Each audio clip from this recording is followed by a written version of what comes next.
Right guys, so here's the update for the Icejade deck profile that I've sort of been going on about. So not too much has changed, but a little bits here and there. So we still run 3 Adrene, she's your search of your deck, she's your special summon, she's so good. You need her in your deck at 3.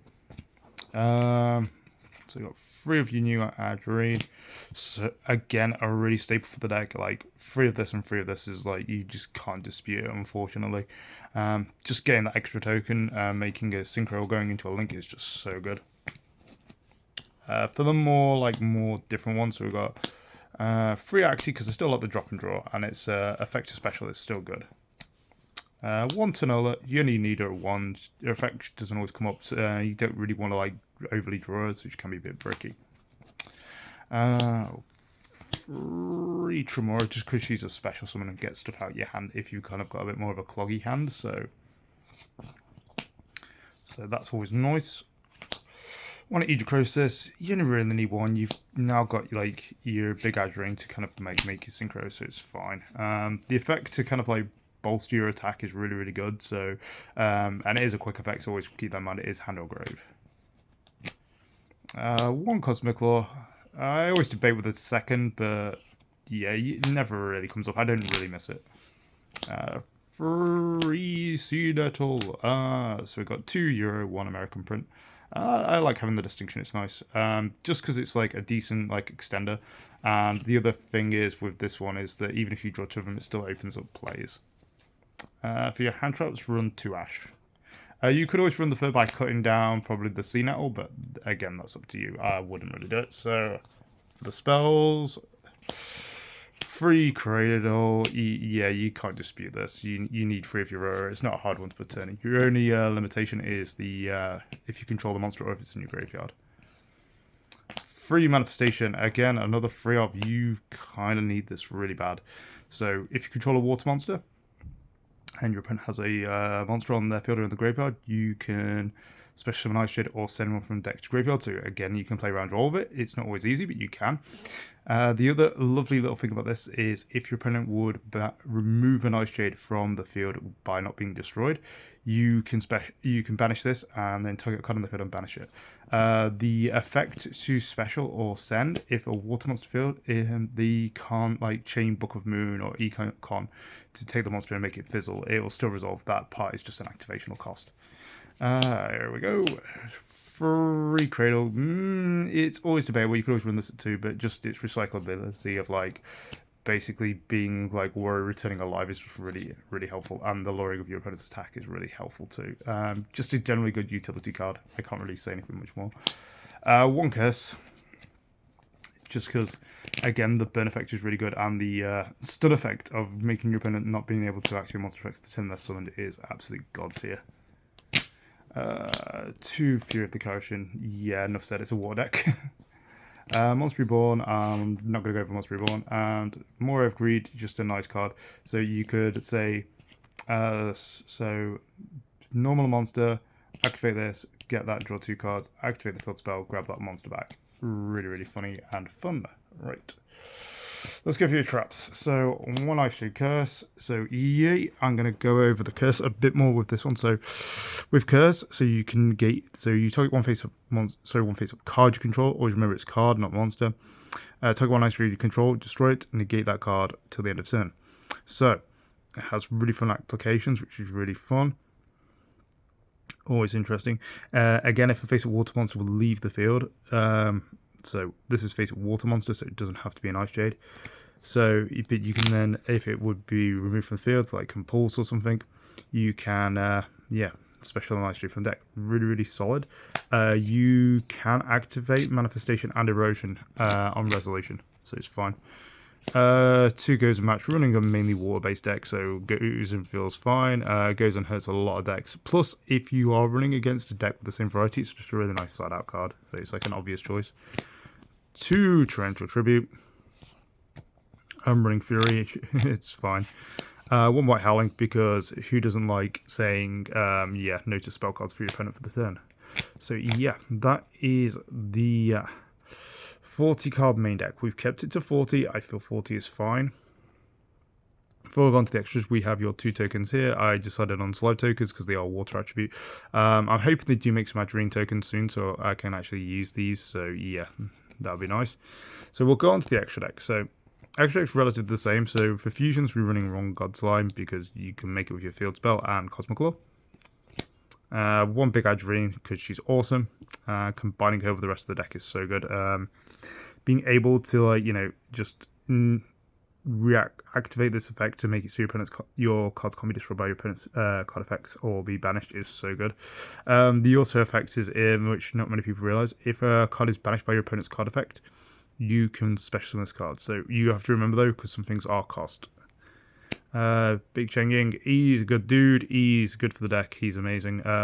Combining him with Sentinel is so good because you can proc Sentinel to banish cards and then he will just go off. So you can do it during your own turn, which is really fun. Baron, yeah, I'm not. Baron's just a great card. Psychic End Punisher is just an amazing card that has just won me so many games. I know some people have this like thing with him, but yeah, I feel he's so good. You can't not like. I've won too many games for him to kind of just sort him out. Your flex spot, I'd say, is a Beast Dweller. So it's viable in some matches, but not others. So yeah, 1 Kraken, 1 Spawn. Yeah, because we like burning your opponent. So with this and Curse, you can really inflict some like mega damage. 1 Bahamut Shark with the 1 Toad. Yeah, that's fine. For the links, we're running 1 Area of the Water Charmer because it plays around Ibly. 2 Coral, which we'll find out why later, and 1 with Starboy, but I will go over the Coral effect now. So you play Coral, you special summon a monster, you can then special Sentinel, you can then make this, you can banish monsters on the field.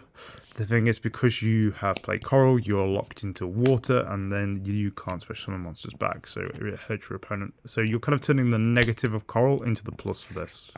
So yeah, Zelantis in this is really, really stupid. So yeah, that's fun. So we're going to go over, so the side decks kind of changed a bit more. So Kurakawa's still here. She's still an amazing card. Don't underestimate her, guys. She can save you so much. I was dealing with Dragon Link, and this guy had like a load of really good stuff, and I just literally just like played through, and I was like, yeah, just do this, and kind of won. It's really good. Bolting up the hand traps is Ghost Mourner. Such a great little card. Using this in conjunction with curses is actually quite terrifying for people because they just don't really kind of like want to take the damage, or like if they activate this and then you've got Kraken on field, it's just a very, very horrible situation to be in. So yeah, just those life points can be whittled away very quickly if you know what you're doing. Double Lightning Storm. Yeah, it's Lightning Storm. It's whatever you need it to be. Free triple tactic. If I had the money for it, I would still probably go 2 Thrust, 1 Talents, but I fortunately, I'm a poor man and I can't afford those. So if you're looking for like a very much more spicy build or a much more like expensive build, sub these 2 for Talents, then keep for Thrust and then keep the 1 Talents.